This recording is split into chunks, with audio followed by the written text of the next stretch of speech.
कैसे हैं आप? मैं माधवी पाणिग्राही बस्तर कृषि कोचिंग में आपका स्वागत करती हूँ। फ्रेंड्स, आज हम गुणोत्तर श्रेणी का मिक्सचर बनाएंगे। मिक्सचर कैसे? यानी कि हर टॉपिक से एक एक क्वेश्चन, मीन्स पूरा टॉपिक आज कवर हो जाएगा। ये हमारा लास्ट वीडियो है गुणोत्तर श्रेणी का। इसके बाद हम अगला टॉपिक पढ़ेंगे, कुछ नया सीखेंगे। तो फ्रेंड्स देखते हैं, फर्स्ट क्वेश्चन कुछ इस प्रकार से है। आइए फ्रेंड्स, फर्स्ट क्वेश्चन देखते हैं। सीरीज दी गई है 4, 8, 16 एंड सो ऑन का 9वां पद ज्ञात करो। तो देखिए इसका फर्स्ट टर्म क्या दिख रहा है, 4। इनके बीच का रेशियो यानी कि सेकेंड टर्म में फर्स्ट टर्म को भाग देने पर, थर्ड टर्म में सेकेंड टर्म को भाग देने पर कितना आएगा, 4 दूनी 8, 8 दूनी 16, यानी कि r का मान आ रहा है 2। इसी प्रकार से 9 के साथ वहाँ या th इंग्लिश में लिखा है, मीन्स ये हमारा n का मान है, दैट इज 9। आपको फाइंड करना है 9वां पद यानी कि tn। आप जानते हैं a इंटू आर की घात n-1। ये फॉर्मूला भूल तो नहीं गए ना बच्चों। सो tn का मान है 9 इंटू a का मान है 4 गुणा r का मान है 2 रेज टू 9 माइनस 1 यानी कि 8, that is equal to 4 into 2 raise to 8। मैंने आपको बताया है कि 2 की घात 1 से लेकर 2 की घात 10 तक आप अच्छे से अपनी कॉपी में लिख कर रटिए, और 3 की घात 1 से लेकर 3 की घात 10 तक आप अपने अच्छे से अपनी कॉपी में लिखिए और याद कीजिए कि 2 की घात 8 कितना होता है फ्रेंड्स, 256 होता है। 256 इंटू 4, आइए इसको मल्टीप्लाई करते हैं। 6 चौक 24 के 4 कैरी 2, 5 चौक 20 और ये 2 22 के 2 कैरी 2, 4 दूनी 8 और ये 2 हो गया 10, यानी कि करेक्ट आंसर आपका क्या आ रहा है, 1024 ऑप्शन में है। बिल्कुल option C is correct. Okay, next type का पैटर्न कुछ इस प्रकार से, गुणोत्तर श्रेणी का दूसरा पद दिया गया है 2, यानी कि मैं क्या लिखूं, T2 हमारे अनुसार AR यानी कि AR की घात 2 minus 1 means 1, that is equal to 2। और दिया गया है गुणोत्तर श्रेणी का 5वां पद यानी कि T5, क्या होता है फॉर्मूला, AR की घात n-1, 5 minus 1 4, that is equal to 16 ये दिया गया है। तो गुणोत्तर श्रेणी का 8वां पद ज्ञात करना है, यानी कि आपको T8 फाइंड करना है फ्रेंड्स। इसका फॉर्मूला आप क्या जानते हैं, AR की घात 8 माइनस 1 7, ये आपको फाइंड करनी है वैल्यू, बहुत आसान है। तो क्या करूं मैं फ्रेंड्स, इक्वेशन 1 और इक्वेशन 2, जब भी इस टाइप का पैटर्न आपके पास है गुणोत्तर श्रेणी में, तो आप इन दोनों समीकरणों को भाग देंगे फ्रेंड्स। क्या करेंगे, भाग देंगे। और जब कभी समांतर श्रेणी में आता है 2 इक्वेशन, तो आप इनको घटाएंगे, माइनस करेंगे। तो देखिए इक्वेशन 2 में से इक्वेशन 1 को मैं भाग दे रही हूं, तो मुझे क्या मिलेगा, AR की घात 4, चलो लिख लेते हैं AR की घात 4 but first equation is AR, that is equal to, ये क्या है 16 है, अपॉन फर्स्ट इक्वेशन क्या है 2 है। A से A खल्लास, एक R से एक R खल्लास, तो R की घात 3 बचेगी।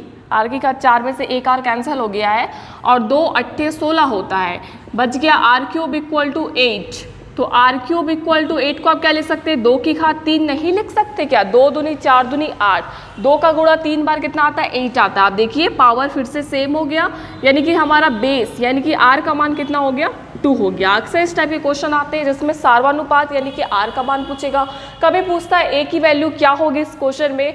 आज पूछा गया है T8 क्या है, यानी कि T8। तो क्या करूँ मैं, AR की घात 7, आप जानते हैं A का मान आपके पास है, नहीं है तो निकालना है। देखिए किसी भी इक्वेशन फर्स्ट या सेकंड में से आप R का मान सब्स्टिट्यूट कीजिए, A का मान आ जाएगा। सपोज मैं इक्वेशन 1 में रख रही हूँ, from equation 1 AR equal to 2, A का मान मुझे नहीं मालूम, R का मान है 2 बराबर 2, 2 से 2 खल्लास, तो A का मान कितना आया बच्चों, 1 आया। ठीक है, आप इस 2 को बटे में लिख के तो काट सकते हैं, तो आंसर तो 1 ही आना है। सो A की वैल्यू आ गई 1, यहाँ पे सब्स्टिट्यूट करते हैं। A का मान 1 गुणा R का मान कितना है फ्रेंड्स, 2 है, 2 की घात 7, 2 की घात 7 मतलब 2 दूनी 4 दूनी 8 दूनी 16 दूनी 32 दूनी 64 दूनी 128। 128 का 1 से गुणा करने पर भी यही आएगा, T8 128, means option be my friends. आइए कुछ नया टाइप का क्वेश्चन है ये, देखिए थर्ड क्वेश्चन।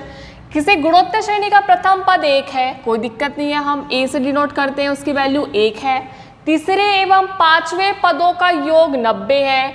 तीसरा पद यानी कि T3 और 5वां पद यानी कि T5, इनका जो योगफल है वो कितने के बराबर है बच्चों, 90 के बराबर है। तो गुणोत्तर श्रेणी का सार्वनुपात याद करना है आपको, यानी कि R का मान फाइंड करना है। ये जो ऑप्शन है ना 1, 3, -4 एंड -2 ये R के मान है फ्रेंड्स। तो क्या करें, जो इन्फॉर्मेशन दो हमारे पास दिए गए हैं इससे लेते हैं, यानी कि T3 को आप क्या लिख सकते हैं, A R की घात 3 - 1 यानी कि 2 प्लस, क्योंकि यहाँ पे दिया है T5 को आप क्या लिख सकते हैं, A R की घात 5 - 1 यानी कि 4, और ये दिया गया है 90 के बराबर। आइए इनमें से AR² को कॉमन कर लेते हैं। क्या लिखूँ मैं, AR² यहाँ भी है यहाँ भी है, तो R² को मैंने कॉमन ले लिया, यहाँ बचा 1 प्लस A तो बाहर चला गया, R की घात 4 में से 2R बाहर गए तो 2R अंदर बचेंगे ब्रैकेट में, दैट इज इक्वल टू 90। जहाँ तक बातें क्लियर है फ्रेंड्स। आपको A का मान दिया गया है 1, तो यहाँ पे वैल्यू रख देते हैं, A का मान क्या है 1 गुणा R² गुणा 1 प्लस R² बराबर 90।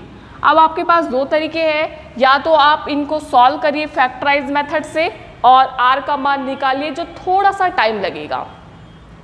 मैं आपको बताती हूँ कैसे करना है। R का मान आप ऑप्शन से रखिए, जैसे R का मान आपने क्या रखा, फर्स्ट ऑप्शन में 1 दिया है, मैं 1 लिख रही हूँ। चेक करेंगे R का मान ऑप्शन रखने पर 90 के बराबर आता है या नहीं। तो 1 का स्क्वायर 1 इंटू R का स्क्वायर मीन्स 1 का square that is equal to 90। नहीं बिल्कुल नहीं आएगा। देखिए 1 और 1 हो गया 2, 2 एकम 2 बराबर 90, ऐसा हो सकता है क्या, 2 is not equal to 90। First option तो गलत हो गया फ्रेंड्स। इसी प्रकार से क्या करूं मैं, इस इक्वेशन में R का मान जो सेकंड ऑप्शन है 3 वो रखकर चेक करती हूँ, ठीक है। सो R की वैल्यू मैं रख रही हूँ 3 का स्क्वायर 1 प्लस R का मान 3 का square that is equal to 90। Check करते हैं आता है या नहीं। तो 3 का स्क्वायर 3 तिया 9 गुणा 3 का स्क्वायर 3 तिया 9, 9 और 1 कितना हो गया 10 हो गया दैट इज इक्वल टू 90। ये देखिए 10 गुणा 9 90 बराबर 90, बिल्कुल सही। जब मैंने R का मान ऑप्शन से 3 रखा तब लेफ्ट साइड और राइट साइड का पार्ट बराबर हो रहा है, मीन्स हमारा ये मानना कि सार्वनुपात 3 है वो बिल्कुल सही है फ्रेंड्स, ठीक है। देखिए फ्रेंड्स, आज के वीडियो का फोर्थ क्वेश्चन कुछ इस प्रकार से है, एक्सप्रेस 0.3 बार। क्या है ना, इंग्लिश मीडियम वाले को कभी प्रॉब्लम भी होता है कि मैम आप हमेशा हिंदी में ही लिखते हैं, हमारे लिए भी कुछ सोचिए। तो मैंने उनके लिए लिखा है इंग्लिश में एक्सप्रेस 0.3 का bar as an infinite GP and find its value in rational form. बहुत सारी बातें इसमें सीखने की है।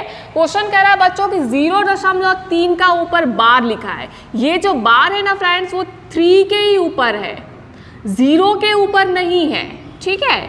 ऐसा नहीं है ये पूरा 0.3 बार। अगर ऐसा होता तो आप इसको क्या लिखते, 0.3 0.3 0.3, इसे बार बार रिपीट करते, ठीक है। चूंकि बार 3 के ही ऊपर है, देखिए क्वेश्चन में 3 के ही ऊपर है, तो आप इसको क्या लिखेंगे 0.33333, इस प्रकार से एक्सप्रेस कर सकते हैं।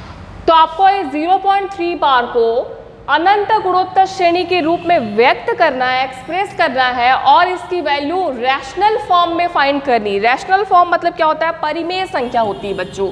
परिमेय संख्या क्या होती है, ये P/Q के फॉर्म में होता है, P/q। परिमेय संख्या को कैपिटल Q से प्रदर्शित करते हैं, स्मॉल p/q के फॉर्म में होता है, जिसमें P और Q दोनों क्या होते हैं, इंटीजर होते हैं, कोई पूर्णांक होते हैं, प्लस माइनस हो सकता है इंटीजर। जहाँ पे ये जो Q है ना फ्रेंड्स, Q ये 0 के बराबर नहीं होना चाहिए। अगर 0 हो गया तो चीज़ें अनंत हो जाएगी, अनंत रैशनल फॉर्म नहीं होता है। तो P/Q मतलब क्या, 2/5, 2 भी एक पूर्णांक है, 5 भी एक पूर्णांक है, 7/3, 7 भी एक पूर्णांक है, 3 भी एक पूर्णांक है, -5/8, -5 भी एक पूर्णांक है, 8 भी एक पूर्णांक है। तो इस परिमेय संख्या के फॉर्म में ऑप्शन भी ऑलरेडी दिया गया है, 2/3, 1/3, 4/3, 0 तो नहीं हो सकता। देखिए इस तरीके से आप ऑप्शन से जो नहीं होगा उसको पहले क्रॉस कर दीजिएगा, चीज़ें आसान हो जाएंगी। तो स्टार्ट करते हैं। 0.3 बार को आप क्या लिख सकते हैं, क्या लिख सकते हैं, 0.3333333, कब तक, अनंत तक जाएगा।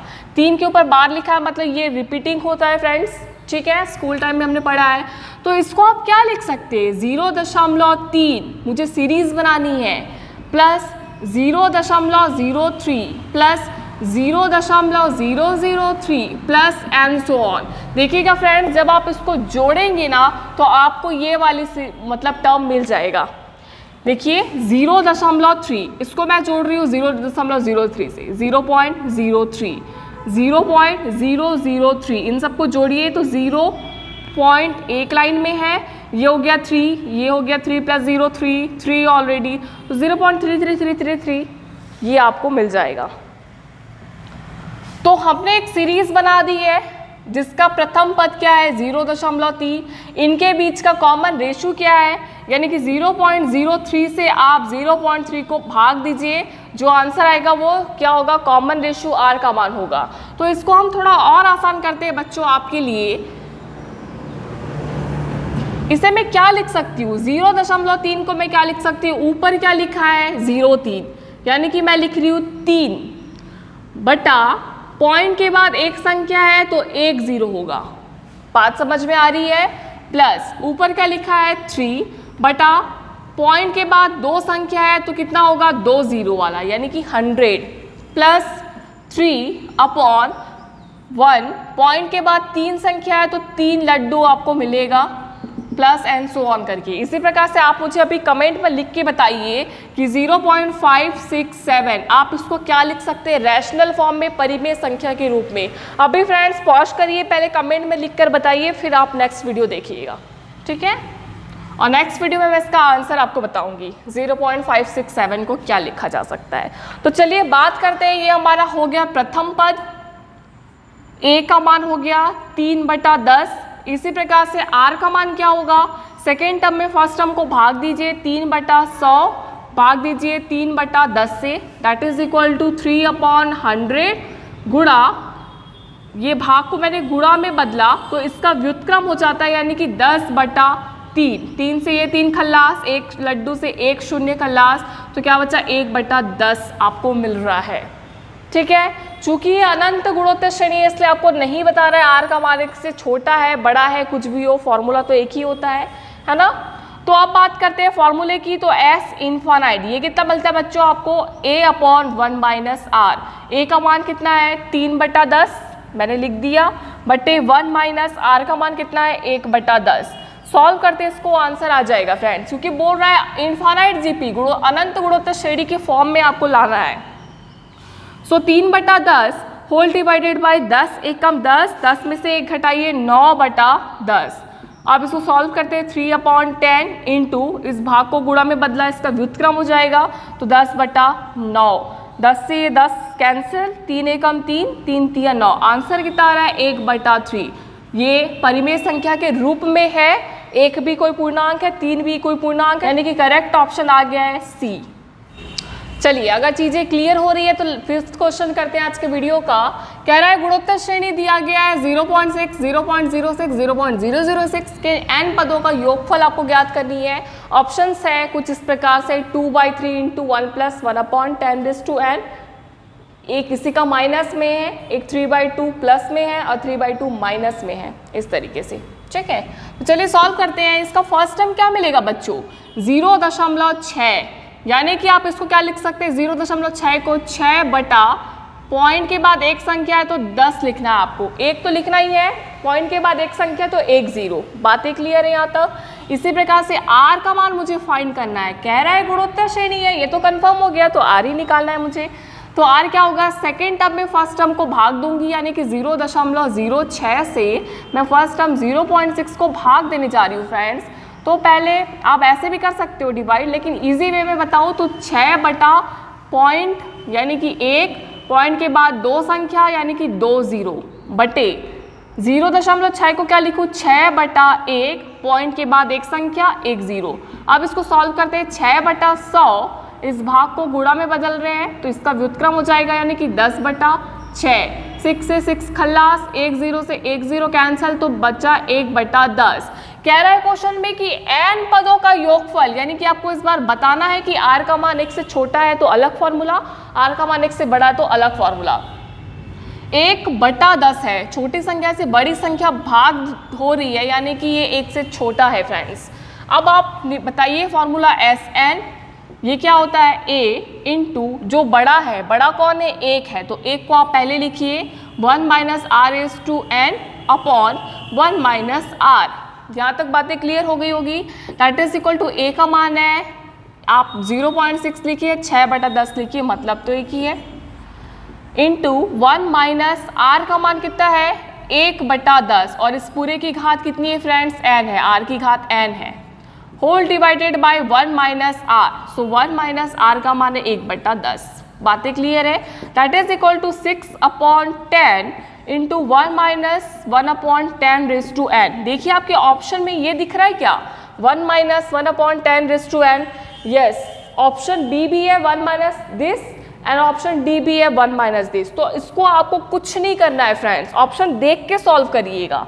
होल डिवाइडेड बाय 10 एकम 10, 10 में से 1 घटाइए 9/10। तो देखिए 10 से 10 कैंसिल, 2 3 दूनी 6 और 3 तिया 9। तो आंसर कितना आ रहा है फ्रेंड्स, 2/3 इंटू जो ब्रैकेट के अंदर है उसे एज इट इज लिखिए 1 माइनस 1/10 इस पूरे की घात 10, सॉरी n की वैल्यू तो n ही थी, n पदों का योगफल ज्ञात करना था। मीन्स करेक्ट ऑप्शन क्या है, बी है मेरी फ्रेंड्स। देखिए क्वेश्चन दिखता बड़ा है, कॉम्प्लिकेटेड दिखता है, लेकिन बहुत आसान है, सिर्फ आपको फॉर्मूला जानना होता है फ्रेंड्स। चलिए फ्रेंड्स, आज के वीडियो का लास्ट क्वेश्चन कुछ इस प्रकार से है। ये गुणोत्तर माध्य निकालना हमने इससे जस्ट पहले की वीडियो में सीखा था। संख्याएं दी गई है 6 और 9, दो संख्या है, इनका गुणोत्तर माध्य ज्ञात करना है, जियोमेट्रिक मीन कहते हैं इंग्लिश में। That is equal to formula आता है b बराबर √AC। a का मान यहाँ पे 6 है, दो संख्या दी है, दोनों को गुणनफल में लिखिए। फॉर्मूला मैंने बताया, b इक्वल टू क्या होता है, √AC, a into C. That is equal to 6 को आप क्या लिख सकते हैं, इसको फैक्टराइज कीजिए एलसीएम निकालकर छोटे छोटे टुकड़ों में। 6 को आप क्या लिख सकते हो, 2 गुणा 3, नहीं लिख सकते क्या, 3 दूनी 6। इसी प्रकार से 9 को क्या लिख सकते हैं आप, 3 गुणा 3 आप लिख सकते हैं। तो देखिए जिसका पेयर बनता है ना बच्चों, वो रूट से बाहर आ जाता है। जैसे कि यह 3 का पेयर बन गया है, तो 3 रूट से बाहर हो जाएगा, तो अकेला 3 बचेगा। रूट अंडर 3 और 2 दोनों अलग अलग चीजें हैं, इनका गुणनफल रूट के अंदर रह जाएगा। तो ऑप्शन क्या आ रहा है, ऑप्शन डी 3√6। बहुत आसान सा है क्वेश्चन। तो देखिए इस वीडियो में मैंने फ्रेंड्स आपको पूरे टॉपिक कवर कराया है। मीन्स गुणोत्तर श्रेणी का nवां पद कैसे निकालते हैं, इसके अलावा मैंने बताया योगफल वाला फॉर्मूला, आर का मान कैसे फाइंड करते हैं, 2 इक्वेशन अगर आपके पास दिया गया है तो, और लास्ट मैंने बताया कि गुणोत्तर माध्य कैसे निकालते हैं। तो आप इस वीडियो को देखिए अच्छे से, एग्जाम टाइम फिर से रिविजन करिएगा।